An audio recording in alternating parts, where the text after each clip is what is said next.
শীতকালে না ট্যাংরা মাছের স্বাদ ডবল হয়ে যায়। ট্যাংরা মাছ আনো আর এইভাবে একবার ট্যাংরা ভাপা করে দেখো, অনবদ্য স্বাদের রেসিপি, দারুণ জমে যাবে দুপুরটা। নমস্কার বন্ধুরা, আমার চ্যানেলে তোমাদের সবাইকে স্বাগত জানাই। আজকে একটা দারুণ রেসিপি শেয়ার করবো, সেটা হলো ট্যাংরা ভাপা। ট্যাংরার অনেক রেসিপি শেয়ার করেছি, এটা একটা অন্য ধরনের রেসিপি, একদম শর্টকাট টাইমে হবে, কিন্তু কি বলতো দারুণ টেস্টি। তো চলো শুরু করা যাক। ট্যাংরা ভাপা তৈরি করার জন্য একটা মশলা রেডি করতে হবে। তার জন্য এখানে নিয়েছি সাদা সর্ষে, রসুন, আদা, কাঁচা লঙ্কা আর হলো পোস্ত। তো সব কটাকে বেটে নেব। এখানে সাদা সর্ষেটাই নেবে, কালো সর্ষেটা জানি না কেমন হবে, আমি এটা দিয়েই করি, তবে করলে করতে পারো, সাদা সর্ষে দিয়ে বেশি ভালো লাগবে খেতে। দিয়েছি এক টুকরো আদা, সব কটা একসাথে বেটে নেব। আর রসুনটা অবশ্যই দেবে, একটা ভিন্ন স্বাদ আনবে। সর্ষে পোস্তটা দেখো বাটা হয়ে গেছে। এইবার নিয়ে নিচ্ছি পেঁয়াজ, কিছুটা পেঁয়াজ বাটবো আর কিছুটা পরে লাগবে।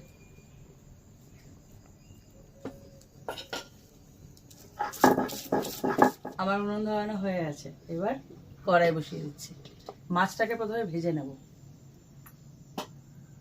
দিয়ে দিচ্ছি তেল, আর এই রান্নাটা না সর্ষের তেলে করবে, খুব ভালো লাগবে খেতে। তেলটা গরম হয়ে গেছে, একটু লবণ হলুদ মাখিয়ে নেব।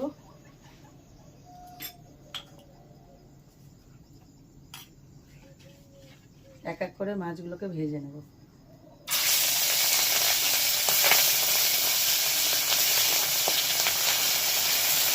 দেখো মাছগুলো ভাজা হয়ে গেছে, এই মাছগুলো তুলে পরের মাছগুলো আবার ভেজে নিচ্ছি।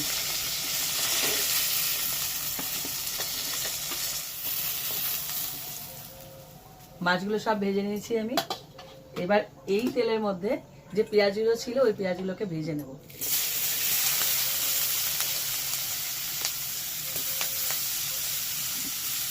এখানে মিডিয়াম সাইজের একটা পেঁয়াজ, একটা বড় সাইজের পেঁয়াজ আছে টোটাল রেসিপিতে। দেখো এখানে সমস্ত উপকরণগুলো নিয়ে নিয়েছি আমি। এখানে কি দিয়ে ভাপাটা তৈরি করব, এবার একটা টিফিন বক্স নিয়ে নিয়েছি প্রথমে। তার মধ্যে দিয়ে দিচ্ছি প্রথমে মাছগুলোকে।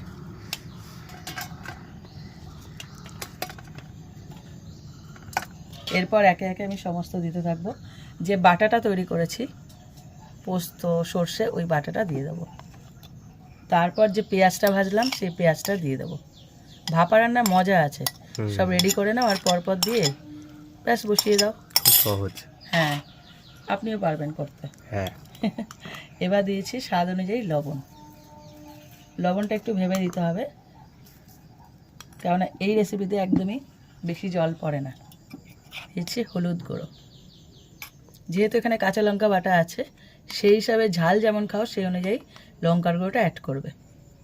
দিচ্ছি হাফ চামচ লঙ্কার গুঁড়ো। সর্ষের তেল, ভাপার মেন যে উপকরণ, এটা দিতেই হবে, একটু বেশি পরিমাণে যাবে। এবার দিয়ে দিচ্ছি ধনে পাতা। কি দারুণ দেখতে লাগছে। হ্যাঁ হ্যাঁ, সবুজ হয়ে গেল। শুধু দেখতে নয়, গন্ধ বেরিয়েছে খুব সুন্দর। দিচ্ছি একটা চেরা কাঁচা লঙ্কা। এইবারে সব কটা হাত দিয়ে মাখিয়ে নেব পুরো মাছের গায়ে। রেসিপিটা গরম গরম ভাতে খেয়ে দেখো, হ্যাঁ দারুণ লাগবে খেতে। খুব ভালো করে মেখে নিয়েছি। এইবার সামান্য পরিমাণে জল দেবো, একদম অল্প, একদম মাখা মাখা জল। এবার এই ঢাকনাটা লাগিয়ে দেবো। মাছটা তৈরি করতে করতে মানে রেডি করতে করতে আমি কড়াইতে জল বসিয়ে দিয়েছিলাম। জলটা এবার এই জলের মধ্যে এই টিফিন বক্সটাকে বসিয়ে দেবো। এইটুকু কাজ, এই জলের যে ভাপে এটা হবে, তার জন্য এর নাম ভাপা। কি সোজা না রেসিপিটা একদম, কিন্তু গরম গরম ভাতে যখন চামচে করে তুলবে না, ও দেখবে উঠবে যা না, খেতে যা লাগবে না। তো এটা হোক, দেখো কিরকম নাচ করছে। রেসিপিটা কি বলতো এখানেই শেষ হলো, আমি খুলে দেখাচ্ছি। বাবা বিশাল গরম, এটা 15 থেকে 20 মিনিট এবার জলে নাচ করলেই হয়ে যাবে। হ্যাঁ, বিশাল গরম, করা যাচ্ছে না।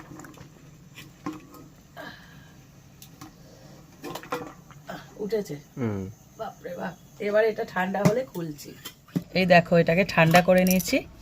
এবার ঢাকনাটা খুলে ফেললাম। এই দেখো কি দারুণ কালার এসছে। এবার এটাই কতটা বোঝা যাচ্ছে আমি জানি না, তবে এই একটা সাদা প্লেটে তোলার পর দেখতে পাবে তোমরা কেমন কালার এসছে। এই দেখো, দেখেছো কি দারুণ হয়েছে।